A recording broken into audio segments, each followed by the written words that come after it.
Polígrafo de la Estrella de Panamá. Bienvenidos al Polígrafo de la Estrella de Panamá. Es un honor para mí saludarles y presentarles hoy a una gran invitada. Se llama Gabrielle Britton, ella trabaja en Indicasat y es una de las mujeres científicas más reconocidas a nivel latinoamericano. Yo quiero saludarla con muchísimo gusto. Vamos a conocer de Gabrielle muchas cosas, principalmente sus estudios en el Alzheimer, y a ella quiero darle la más cordial bienvenida. Gabrielle, estás en tu casa. Gracias por aceptar esta entrevista. Bienvenida. Gracias, Adelita. Un placer estar contigo hoy. Al contrario, yo quisiera conocer algo que me llamó muchísimo la atención, y es que hace muy poco tiempo la revista Forbes la seleccionó como una de las 100 mujeres más poderosas de la región centroamericana, al igual que a otras 16 panameñas. ¿Cómo fue eso? Y si se enteró antes de, bueno.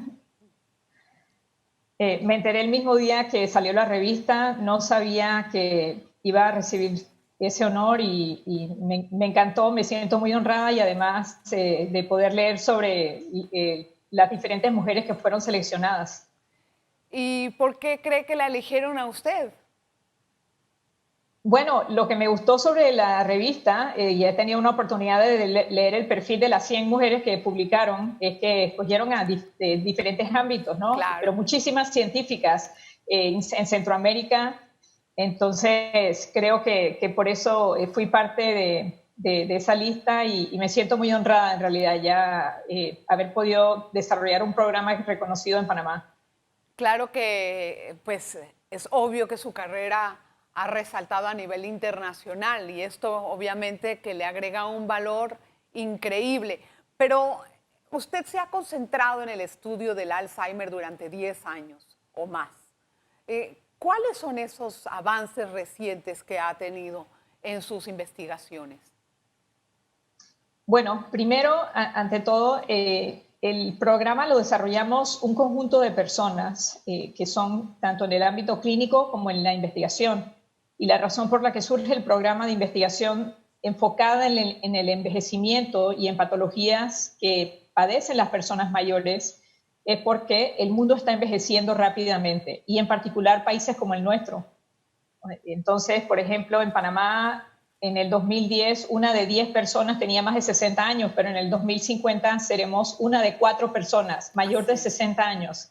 Ajá. Entonces estamos hablando de un montón de gente mayor y ese es un reto que tienen que enfrentar todos los países. Entonces lo enfrentas de diferentes perspectivas, en la perspectiva social, económica y de salud, obviamente. Entonces nosotros tomamos esto como un norte, un programa que debe ser sostenible, que es importante establecer en Panamá como una infraestructura de estudio de una población que está creciendo rápidamente y que había sido ignorada hasta el momento que se desarrolla este programa de investigación. Exacto, o sea, la población adulta mayor en este país prácticamente pasa a un nivel mucho más relegado, no solamente en cuanto a políticas gubernamentales que deberían de tener algo diferente para esta población, sino tal vez a nivel familiar también se les ve como pues, los viejitos de la casa, los que cuentan anécdotas, etcétera, pero no de un valor productivo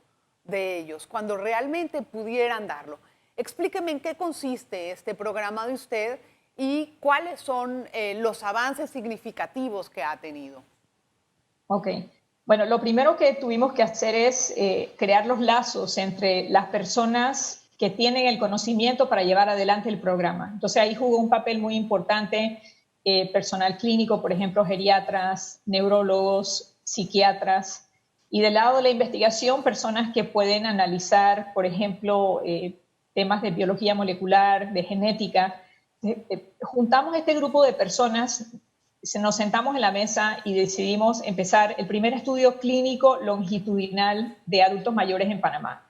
Lo que esto significa es que en base a unos criterios de inclusión, entran personas al estudio, entonces lo seguimos a lo largo de los años. Queremos saber cómo envejecemos en Panamá, cuáles son los factores de riesgo para enfermedades y cuáles son los factores de protección, Porque en Panamá hay muchas personas que tienen una gran longevidad y esa pregunta también es muy interesante. ¿Por qué algunas personas envejecen muy saludablemente y otras Exacto, no? exacto. Y entonces, el primer paso era establecer esa infraestructura. Y eso es importante porque a lo largo de los años, cuando las casas farmacéuticas, por ejemplo, quieren probar nuevos medicamentos para diferentes enfermedades, como lo es el Alzheimer, que ha sido una enfermedad que ha presentado tremendo reto para la comunidad científica médica, Panamá está preparada para participar, por ejemplo, en esos estudios. Entonces, eso es importante. Antes no estábamos preparados para participar, ahora sí. Entonces, los grandes hallazgos en realidad hasta este punto han sido, uno, establecer esa infraestructura, preparar a Panamá para poder participar en este tipo de estudio. Dos, hemos identificado diferentes factores de riesgo para el deterioro cognitivo, incluyendo el Alzheimer. Algunos que ya sabíamos, obviamente, el número uno factor de riesgo para el deterioro es la edad. Ese es el número uno factor de riesgo. Parece algo como sentido común, pero es algo que tienes que demostrar. También bajos niveles de educación. Entonces, bajos niveles de educación son un factor de riesgo y, por tanto, deberían ser parte de políticas de Estado. O sea, que no solamente la educación beneficia a los niños para que estén bien de niños, sino que tener una buena educación nos beneficia a largo plazo también, porque nos protege de enfermedades neurodegenerativas, ¿sí? Entonces fuimos estableciendo esos diferentes vínculos a lo largo de más de 20, 25 publicaciones en los últimos 10 años. Wow. Y además identificando factores de riesgo genéticos que ya habían sido identificados en otros grupos de adultos mayores en otros países. Se confirma en Panamá cierto factor genético que está asociado al riesgo de Alzheimer, por ejemplo, de deterioro cognitivo. Ay, wow. Bueno, hay cosas interesantes para poder seguir ampliando, ¿no? En el siguiente bloque, porque vamos a hacer una breve pausa. Y en el próximo bloque me gustaría que me explicase qué población del país padece de Alzheimer y si están realmente todos diagnosticados los que tienen la enfermedad o hay algunos que no, o que están pasando de desapercibidos. Y todas esas cosas me gustaría hablar al regreso del siguiente bloque. Nos vemos en un segundo. Polígrafo de la Estrella de Panamá. Bueno, en este bloque vamos a conocer un poquito más cómo funciona el cerebro y también qué podemos hacer para evitar este tipo de enfermedades como el Alzheimer. Sabemos que el cerebro es uno de los órganos que más misterios guardan para los científicos. Así es que eso me gustaría conocerlo con Gabriel. Gabriel, sí es cierto que todos los adultos mayores, algunos tienen mejor salud mental que otros o guardan mejores condiciones. ¿Hay un porcentaje científico certero de la cantidad de personas diagnosticadas con Alzheimer en Panamá? No, nosotros, como en tantos otros ámbitos, esa es una de las debilidades que tenemos a nivel nacional, que nos faltan muchos datos, especialmente datos que representen toda la población, datos epidemiológicos a nivel nacional. Y en neurociencias no hay estudios epidemiológicos aún. Ajá. O sea que no sabemos exactamente. No sabemos exactamente. No sabemos, y además es muy difícil diagnosticar el Alzheimer en el punto más importante de poder diagnosticarlo. No es el momento que surgen los síntomas, porque ya en ese momento, cuando ya los síntomas son aparentes, entonces ya es muy tarde. O sea, el Alzheimer es una enfermedad degenerativa, claro. No tiene cura, no hay medicamento que pueda ni detenerlo ni curarlo. De hecho, el Alzheimer es la patología con la tasa más alta de fracaso en cuanto a ensayos clínicos. Wow. O sea, que tenemos un gran reto por delante. Sin embargo, en estudios internacionales, y esta es la parte interesante, está más que comprobado que lo que ocurre en el cerebro, lo que llamamos la neuropatología, cuando el cerebro se va degenerando, esto ocurre hasta 20 años antes de que aparezcan los síntomas. Ay, wow. ¿Sí? Entonces, eso es interesante porque si nosotros podemos identificar a esas personas, por ejemplo, a los 50 años, entonces si surge algún medicamento, quizás pueda enlentecer el progreso del deterioro. Pudiéramos, en el mejor de los casos, poder detener la enfermedad. Pudiéramos intervenir haciendo, por ejemplo, diferentes intervenciones, no solo farmacológicas, pero conductuales. Claro. Entonces es importante ese diagnóstico temprano. Ok, a ver, entonces vamos a ahondar un poquito más ahí. ¿Cómo sé si alguien tiene Alzheimer o le va a aparecer esto en 20 años? ¿Qué tanto influye el factor genético dentro de esto y qué síntomas o qué condiciones alertan sobre esto? Ok, bueno, eso es una excelente pregunta. Y ahí es donde viene el tema de los marcadores biológicos, o lo que llamamos biomarcadores.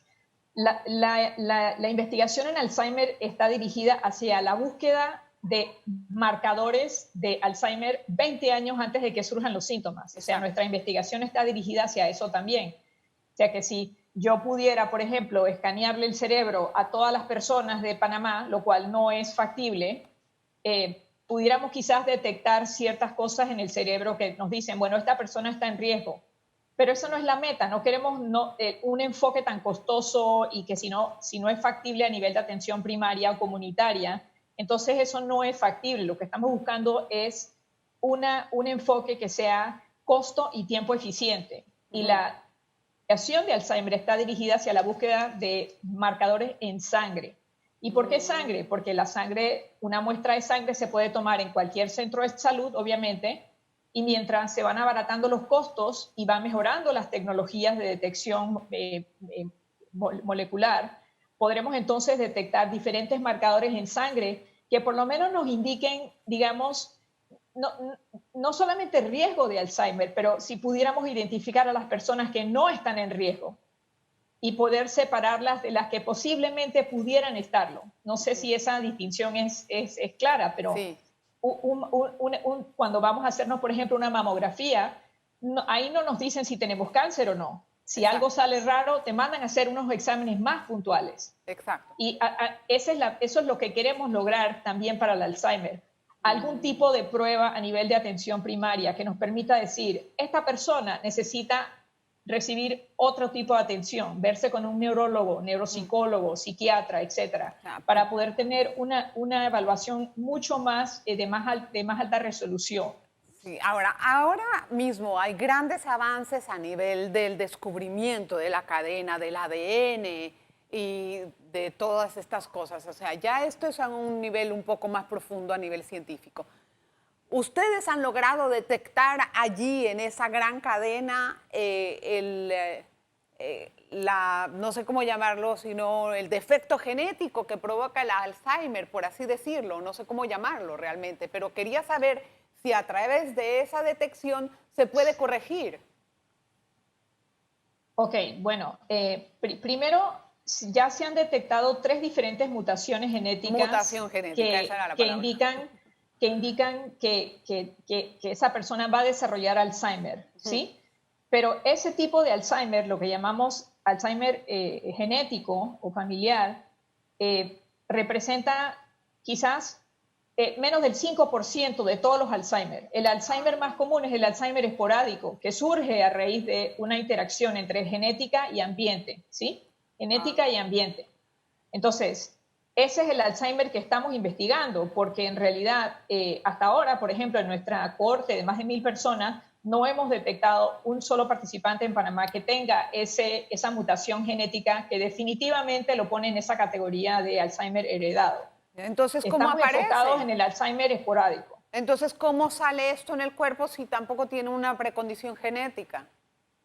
Bueno, es que creo que a veces, como se le da tanta importancia al tema genético, nos damos la impresión de que la genética predice un montón de enfermedades, Exacto. Pero la verdad es que las enfermedades que son meramente genéticas son una minoría de enfermedades o de condiciones, por ejemplo. La gran mayoría de condiciones surgen a raíz de una interacción entre genética y ambiente.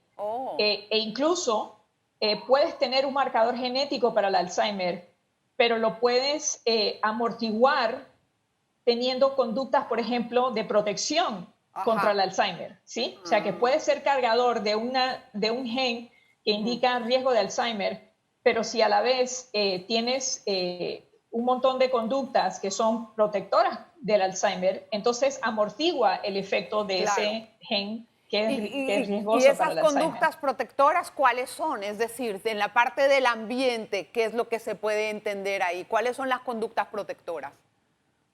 Bueno, mira, todas las condiciones crónicas tienen ciertas conductas protectoras en común y el tiempo clave, el periodo clave en la vida es entre los 40 y los 60 años, ¿sí? Ujú. Ser activo, ser físicamente activo, Ajá. mantener el cerebro activo. Y el cerebro se puede mantener activo de muchas maneras, no solamente estudiando y leyendo libros, pero interactuando socialmente. Nosotros somos seres sociales. Claro. No es bueno estar solo, no es bueno estar verdad. deprimido, etc. También, por ejemplo, la circunferencia abdominal, es bueno mantenerla, el torso, mientras podamos, bajo en grasa. Si Mira. tienes, por ejemplo, hipertensión, que es muy importante, es controlarlo, manejarlo con medicamentos, porque el cerebro necesita mucho oxígeno. Exacto. Así que si tienes hipertensión y un doctor o una doctora te ha recetado un medicamento para la hipertensión, entonces toma el medicamento y también regístrate en la presión arterial regularmente. Esto es muy importante. Wow. Entonces, todas las condiciones crónicas tienen estas conductas en común. Y recientemente se hizo un gran estudio meta-analítico, que significa que toman el resultado de un montón de estudios, y mostraron, por ejemplo, que si nosotros pudiéramos mitigar el impacto de estas conductas que están bajo nuestro control, son controlables, por ejemplo, ¿verdad? Se puede controlar. Claro. El colesterol, se puede controlar el peso, son cosas que están bajo nuestro control. Podríamos mitigar entre el 30 y el 50% de los casos de Alzheimer. Wow. Así que imagínate. Eso está wow, eso es un porcentaje importante. Gabriel, tengo que hacer una segunda pausa, pero no nos vamos a tardar mucho. Al regresar también me gustaría conocer, cómo ha afectado la pandemia a sus investigaciones, porque si trabaja con adultos mayores, bueno, pues obviamente que esto es algo que le tuvo que haber afectado directamente. Y conocer qué tanto invertimos nosotros en investigación. ¿Es suficiente o no? ¿Cómo se sienten los científicos con la inversión que hace el Estado con respecto a esto? Una pausa y regresamos. Polígrafo de la Estrella de Panamá. Gracias por continuar en sintonía. Hoy conversamos con Gabrielle Britton, la científica panameña que es una de las más reconocidas en Latinoamérica. Trabaja en el Instituto de Investigación de Alta Tecnología, lo que comúnmente conocemos como INDICASAT. Ahorita vamos a conversar acerca de la investigación científica y del presupuesto que reciben estas instituciones para poder sacar adelante. Para señalarle a la audiencia que el INDICASAT es uno de los centros de investigación más reconocidos en Latinoamérica y también en el mundo tiene su fama. Me pregunto si el presupuesto que tiene yo sé que nunca es suficiente, pero si es el adecuado, por lo menos si ayuda a hacer investigaciones, si permite esto.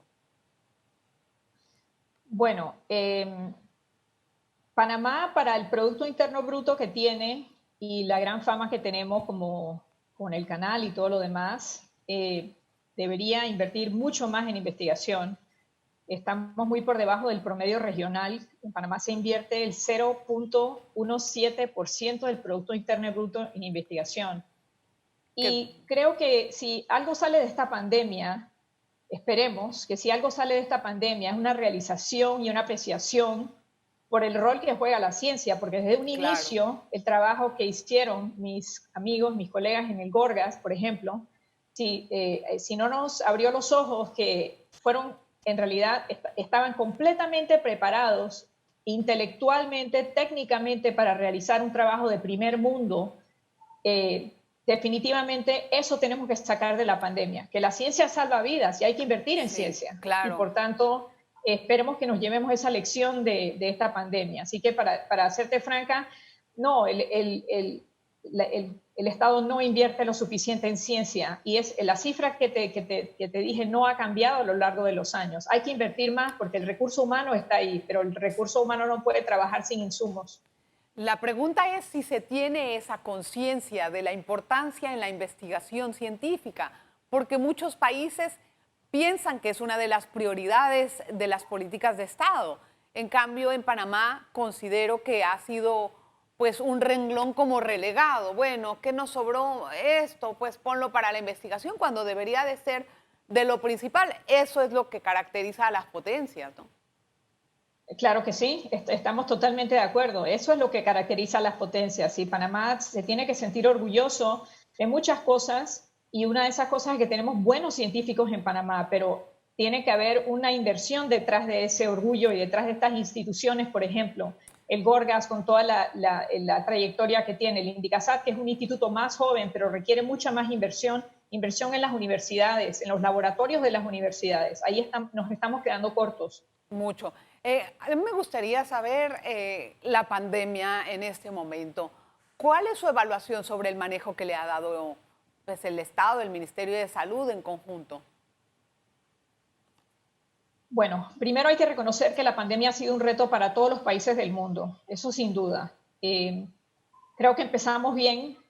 Como dije al inicio, tengo plena confianza en los científicos que están manejando la parte técnica de la pandemia, la parte de las pruebas y de la interpretación de las pruebas y los diferentes estudios que se están realizando enfocados en el COVID.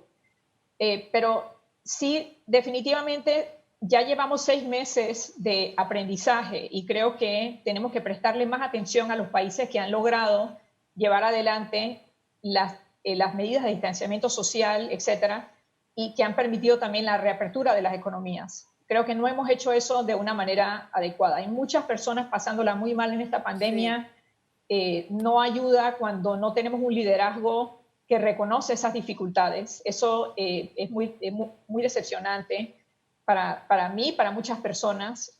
Cuando vemos las noticias internacionales, por ejemplo, y vemos a la primera ministra de Nueva Zelanda, que es nuestro norte, la primera ministra Ardern, Jacinda Ardern, y una de las características que tiene es que se comunica con la población de su país todos los días.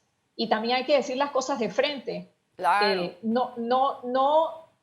No creo no estoy hablando de regañar a la población, pero estoy hablando de que todos estamos en esto juntos. Y no es regañar, sino decir, mira, vamos a hacer las cosas de cierta manera y necesitamos educar en cómo hacerlo.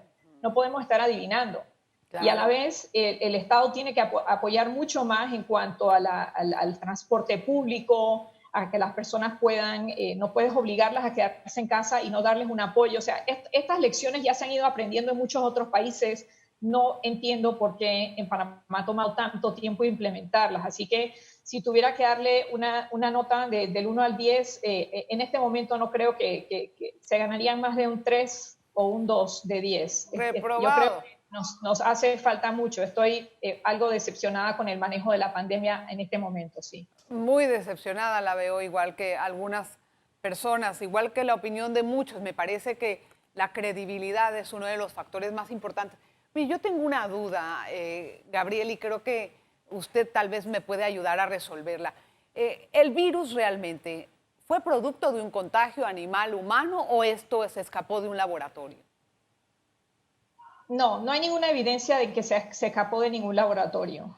Los virus zoonóticos, como se llaman, que saltan de animal a humano, son más comunes de lo que podemos apreciar. Las personas que no están estudiando, por ejemplo, yo no soy experta en virología y también vine a educarme mucho durante esta pandemia sobre temas de virología. No hay ninguna evidencia de que esto fue fabricación humana ni nada parecido. Así que sí, no hay evidencia de eso y hay evidencia de que fue un virus, que es un virus zoonótico.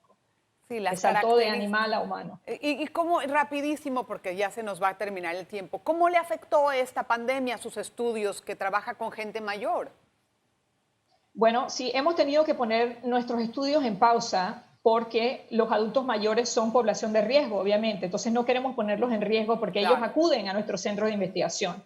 Y por tanto, nosotros escribimos una adenda al protocolo para poder entonces darle seguimiento a los participantes por vía telefónica, en donde no solamente estamos haciendo preguntas sobre temas asociados al COVID, por ejemplo, síntomas o si han sido diagnosticados y cómo la están pasando de esa manera, pero también preguntas asociadas a su salud mental, que sabemos que es algo extremadamente importante. La gente se está viendo muy afectada en cuanto a su salud mental y esto puede ser un problema tan grande como el virus, y estamos viendo que lo es, y a lo largo de todas las edades. Entonces, como nosotros trabajamos con adultos mayores, también estamos muy enfocados en saber cómo están de su salud mental. Estamos haciendo un seguimiento telefónico y vamos a hacer otro también al final de año para ver cómo están. Nos preocupa su salud mental, nos preocupa mucho. Ojalá que se pueda reactivar pronto el estudio clínico para que no haya tanto atraso y ya también todos vamos a salir de esta pandemia. Gabriel, gracias por la entrevista. Gabriel, es un honor tenerla, de verdad.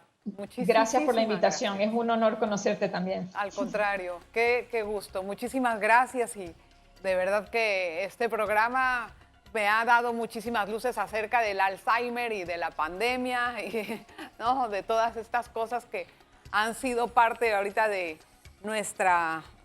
nuestro común vivir. Yo quiero despedir a nuestra invitada y también dedicárselo a su madre, Rosa María Britón, mi amiga. La próxima nos vemos. Polígrafo de la Estrella de Panamá.